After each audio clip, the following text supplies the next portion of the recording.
DDMA का बड़ा फैसला, दिल्ली के रेस्तरां और बार में बैठने पर लगी पाबंदी। कोरोना वायरस के बढ़ते मामलों को देखते हुए दिल्ली आपदा प्रबंधन प्राधिकरण ने कोविड-19 संक्रमण पर रोक लगाने के लिए लॉकडाउन नहीं लगाने का फैसला किया। इसके साथ ही डीडीएमए ने रेस्तरां में बैठकर भोजन करने की सुविधा बंद करने का फैसला किया। बैठक में मेट्रो, ट्रेन, बसों में सवारियों की संख्या कम करने जैसी अन्य पाबंदी लगाने पर भी विचार किया गया। उपराज्यपाल अनिल बैजल ने बैठक के बारे में जानकारी देते हुए कहा कि आज डीडीएमए बैठक में रेस्तरां और बार को बंद करने और केवल टेक अवे सुविधा की अनुमति देने का निर्णय लिया गया है। दिल्ली के हर जोन में प्रतिदिन केवल एक साप्ताहिक बाजार के संचालन की अनुमति देने का भी निर्णय लिया गया है। स्वामी प्रसाद मौर्य का मंत्री पद से इस्तीफा, अखिलेश यादव से मुलाकात के बाद सपा में हुए शामिल। उत्तर प्रदेश में भाजपा सरकार के श्रम मंत्री स्वामी प्रसाद मौर्य ने मंत्री पद से इस्तीफा दे दिया है। इसके साथ ही स्वामी प्रसाद मौर्य ने समाजवादी पार्टी के अध्यक्ष अखिलेश यादव से भी मुलाकात की है और वह सपा में शामिल हो गए। विधायक रोशन लाल, भगवती सागर और ब्रिजेश प्रजापति ने भी इस्तीफा दे दिया है। अभी कुछ अन्य समर्थक विधायक भी भाजपा छोड़कर सपा में शामिल हो सकते हैं। टिकट के बंटवारे को लेकर उनका भाजपा से विवाद चल रहा है। स्वामी प्रसाद मौर्य का इस्तीफा लेकर राजभवन पहुंचे विधायक रोशन लाल को अंदर नहीं जाने दिया गया। रोशन लाल शाहजहांपुर से विधायक है। स्वामी प्रसाद मौर्य ने पत्रकारों से बातचीत में कहा कि मेरी किसी से भी कोई व्यक्तिगत दुश्मनी नहीं है। मैंने सामाजिक न्याय के लिए लगातार संघर्ष किया है, आगे भी करता रहूंगा। मुझे जहां भी सामाजिक न्याय साकार होता दिखेगा मैं वहीं रहूंगा। मैंने मंत्री पद से इस्तीफा दिया, पत्र मैंने श्री राज्यपाल जी को भेज दिया और इस्तीफे के कारण उस पत्र में दिया है, जिसकी सूचना मैंने आप लोगों को, मीडिया वालों को भी प्रेषित कर दी है। आपके साथ और कौन कौन लोग हैं जो आपका अभी जिक्र कर रहे थे इससे पहले कि जो छोड़ना अभी क्या वजह है उनके?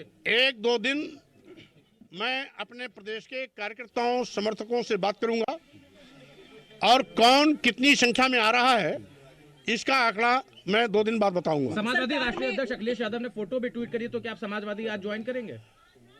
भाई, मैं राजनीतिक व्यक्ति हूं, तो कहीं न कहीं किसी न किसी राजनीतिक पार्टी से वार्ता हमें करनी ही होगी। हम किससे बात करेंगे ये हम अपने कार्यकर्ताओं, समर्थकों से बात करने के बाद तय करेंगे। समाजवादी से बात चल रही है कि आपको नाराजगी है कुछ मुद्दों को उठाने को लेकर, ऐसा पहली बार कब लगा आपको कि सरकार आपकी बात नहीं सुन रही है?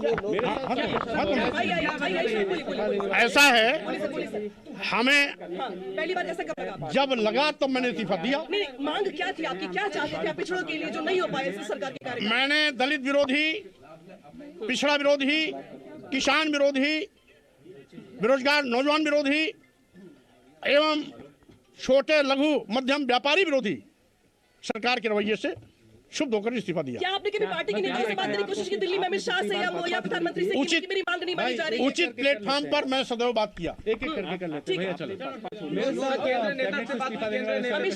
उचित प्लेटफॉर्म पर मैं हमेशा सरकार के संज्ञान में लाते रहे, राष्ट्रीय नेताओं के संज्ञान में लाते रहे, लेकिन बात तो सुनी गई, लेकिन परिणाम कुछ नहीं आया। मकर संक्रांति पर श्रद्धालुओं को नहीं मिलेगी हर की पौड़ी पर एंट्री, कोरोना को देखते हुए लिया गया फैसला। देश में कोरोना के मामले लगातार बढ़ रहे हैं। कोरोना के बढ़ते मामलों को देखते हुए हरिद्वार जिला प्रशासन ने मकर संक्रांति पर श्रद्धालुओं के स्नान पर रोक लगा दी है। साथ ही 14 जनवरी को हर की पौड़ी पर भी श्रद्धालुओं की एंट्री प्रतिबंधित रहेगी। रात 10 बजे से सुबह 6 बजे तक नाइट कर्फ्यू लागू रहेगा और पुलिस को इसका सख्ती से पालन करवाने के आदेश दे दिए गए हैं। हरिद्वार के जिलाधिकारी विनय शंकर पांडे ने इसको लेकर एक आदेश जारी किया है। गौरतलब है कि उत्तराखंड में सोमवार को 1292 नए संक्रमित मिले थे, वहीं 5 मरीज की मौत हुई थी। कुल मृतकों की संख्या 7429 हो गई। संक्रमण दर 7.57% हो गई, जबकि 294 संक्रमित ठीक हुए हैं। 5009 सक्रिय मरीजों का इलाज चल रहा है। कुल संक्रमितों की संख्या 3,52,177 हो गई है। राज्य में कुल 3,32,949 मरीज स्वस्थ हो चुके हैं। रिकवरी दर 94.54% दर्ज की गई है, जबकि देहरादून जिले में सबसे अधिक 441 लोग कोरोना संक्रमित मिले हैं। बिहार में फिर से पैर जमाने की कोशिश में इंडियन मुजाहिदीन, खुफिया रिपोर्ट में बड़ा खुलासा। आतंकी संगठन इंडियन मुजाहिदीन एक बार फिर से बिहार में सक्रिय होने के लिए हाथ पैर मार रहा है। नेपाल से लगते सीमावर्ती इलाकों के साथ ही पश्चिम बंगाल के कुछ क्षेत्रों में इंडियन मुजाहिदीन ने इस साल यानी कि 2022 में 200 से अधिक स्लीपर सेल के सदस्यों को तैयार करने का लक्ष्य रखा है। इस तरह की खुफिया जानकारी गृह मंत्रालय को भेजी गई है। दरअसल इंडो नेपाल सीमा पर कुछ संदेहास्पद लोगों की गतिविधियों को देखते हुए उनकी सूची एसएसबी ने तैयार की है।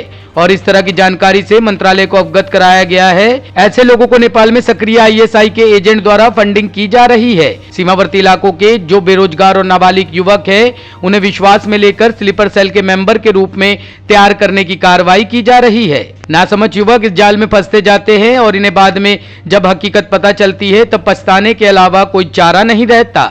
आईएसआई के द्वारा कुछ दिनों तक इन युवाओं को हर तरह की सुविधा मुहैया कराई जाती है। भारतीय नौसेना ने किया ब्रह्मोस सुपरसोनिक मिसाइल का सफल परीक्षण, एकदम सटीक था निशाना। भारत को मंगलवार के दिन बड़ी कामयाबी हाथ लगी है। भारतीय नौसेना ने सुपरसोनिक ब्रह्मोस मिसाइल का सफल परीक्षण किया है।